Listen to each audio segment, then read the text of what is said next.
also desperate to see Zimbabwe find a political solution to the challenges.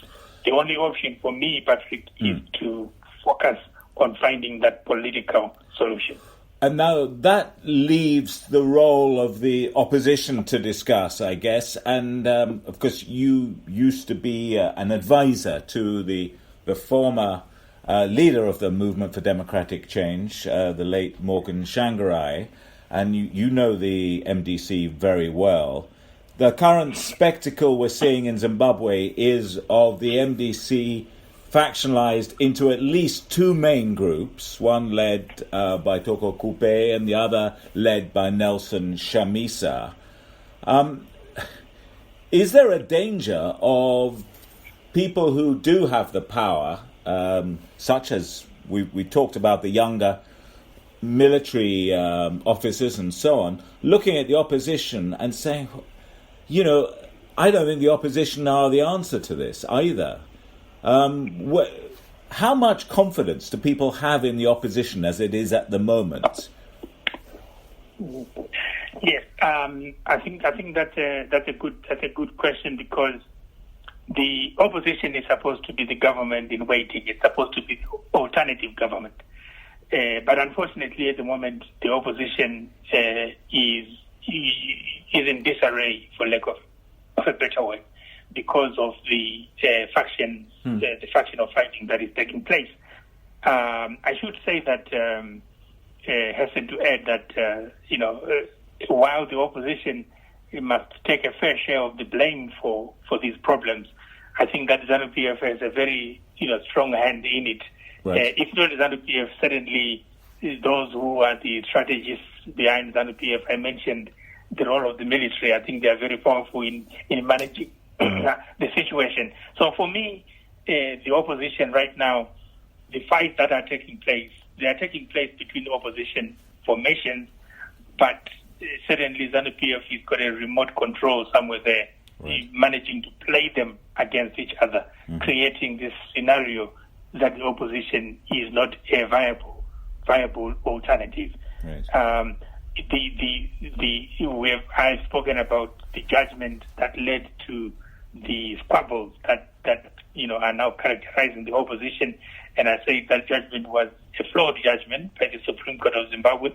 Yes, there had been problems in the opposition around the succession of Morgan Tsvangirai in 2018, but that the opposition had managed to resolve those challenges through its internal political processes, and there was no need to turn back the clock to 2014, as the Supreme Court asked them to do, which is the source of the problem right now. So, what confidence is there? I think that, staunch opposition supporters who have always believed in the MDC, they still believe in their party. They Right. still believe in the party led by Nelson Chamisa, and they see the party led by Toko Kupe as a surrogate of ZANU-PF, as an instrument that is being used in order to destroy the opposition. Now, that may be right or wrong, but certainly that is the impression that is given by events, because in Zimbabwe, an average political observer will tell you that there is no way that an opposition party or an opposition political figure can ever get support from the police, from the army, from the broadcaster, because these are all controlled by ZANU-PF. And Toko Kupe, Douglas Monzora, and other people within that group, they've been getting acres of space, they've been getting support from the apparatus of the state, which is highly unusual. And this has led many people to dismiss them as surrogates of ZANU-PF. So they still believe in the opposition party led by Nelson Chamisa, but obviously this opposition party is under pressure. I would say that this is the greatest pressure that the MDC has ever had since its formation. Right. I can only equate it to the challenges that were faced by Joshua Nkomo and Pierre Zapu in the 1980s, which forced them to then join ZANU-PF in a unity government. I think this is a huge existential crisis for the MDC. And so I think it creates a problem whenever there's, if ZANU-PF is failing, who then do we have as the alternative? when the opposition is facing such an existential crisis. So that's a challenge. Right. Is there any prospect, do you think, of some form of national unity government in the broadest sense, not just a stitch-up between one or other faction or both factions of the MDC and ZANU-PF, but a much wider sort of national unity council? Some civic activists are talking about a sort of a government of technocrats led by some small political council. I guess a parallel might be what happened in Sudan after the ousting of the leader Hassan Omar Bashir, where you had the politicians and the military teamed up and said, okay, we'll have a sovereign ruling council, but we'll have a government of technocrats, a council of ministers, essentially to make the necessary political reforms, reform the constitution, make the necessary economic reforms to steer the country to a stable and more prosperous future. Of course, that process in Sudan has been extremely difficult to manage. But there does seem to be a set of aims and ambitions that they're moving ahead with. Is some sort of setup like that in Zimbabwe possible in your view? Mm-hmm. Yeah, Patrick, there's been talk in Zimbabwe among a number of elites who are saying that we need Zimbabwe needs a national transitional authority. It needs some kind of bridging mechanism, a vehicle which would allow Zimbabwe to steer through this very difficult course between, the current crisis and perhaps find a better Zimbabwe elsewhere. And this proposal has come from some academic elite political observers. The church has also come in with a suggestion that we have a 7-year sabbatical where there is no political contestation. Yeah. Other people are talking about you can have contestation but without parties. Let it be independence against independence. So there's various variations of the same idea. Now, is it a good thing? I think that Zimbabwe needs to move out of the current problems. It does. And if such an authority would achieve that purpose, then it would be a good thing. But of course, I'm skeptical of anything that would be an elite pact, something that does not include is not inclusive. For me, and I think a few other people, my good friend Sipho Malunga, I think he writes for Africa Report sometimes, doesn't he? Yes. He made a comment recently with which I agree, and I've also written about this, and I've said, here's the problem. People have got a solution or have got a proposition of what they think is a solution, but what they're not talking about is how to get there. Because, number one, ZANU-PF has got political power, and ZANU-PF is not in the habit of conceding political power. They are not just going to give it away. So, in my opinion, it's important to understand. Excuse me, Patrick. Sure. I think I'm losing my voice here. Sorry. Okay. It's important to understand that there has to be some way of getting ZANU-PF to concede this power. And therefore, conditions have to be created for this to happen. Whenever there's been a solution that involved regional and international pressure, in 1979 before independence, and in 2007, 2008 before the government of national unity, and even in Sudan, the example that you have given, it just didn't happen. Bashir didn't just give up power; he had to be forced to give up power. He had to be forced to concede.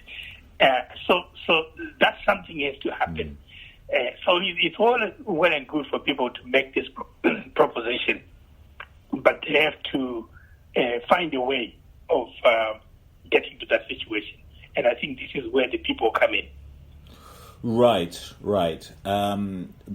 But as we saw in Sudan, there was a very coherent civil movement across the country, not aligned to any particular party, but essentially a movement of young Sudanese activists, trade unionists, and professionals who wanted political and economic change. I mean, you certainly have those tendencies in Zimbabwe, but right now there doesn't seem to have been a manifestation of a nationally coordinated movement like we saw in Sudan. I think that's fair to say that the opposition is mainly focused in the various opposition parties, and there is some of the civic activists are trying to mobilize communities, but it's certainly nothing that seems to threaten the state power of the ZANU-PF government. No, not at all. Yeah. So, I mean, thanks so much for giving us your perspectives, Alex. I guess we should just round up with the impossible question, but we need to ask it nevertheless. Is how do you see the prospects for the next 6 months or a year in Zimbabwe? Are we in essentially at the point of decision? Are we at a turning point for the country now? Do you think this combination of social unrest, the economic hardship, and also the lack of help for the country, certainly for the government, from the usual suspects, means that there has to be some major leap forward, major political and economic change in the country, because the people will demand it? Do you see some sort of tipping point in the country coming up? Yeah, I wrote today in my big Saturday read. I said things that change the course of history sometimes happen without notice. They happen because they just happen, and they become the catalyst for change. And I gave the example of what we are seeing at the moment after the murder of George Floyd in the United States of America, and the mass demonstrations that we have seen, not just in the U.S. but across Europe, in Africa, and other parts of the world. Things that people took for granted 5 years ago, or even 6 months ago, or even a month ago, have suddenly become issues of interest and concern to a lot of people because of one callous act which was televised, and so you don't know what may happen to get the people of Zimbabwe to express themselves. We have seen this throughout the course of history. I guess the example of Tunisia, when the market vendor decided to set himself on fire, in protest at his treatment by the police. And that set off a chain of events that then led to what we now refer to as the Arab Spring. But who would have guessed that such an event would happen? Nobody. Yes. So for me, Zimbabwe is at that stage where you could say, to use a common metaphor, it's a perfect storm.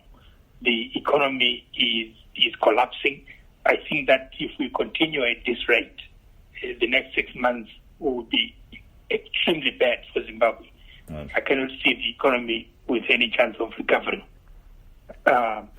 Especially, much will depend on whether we get any rain within the next 6 months.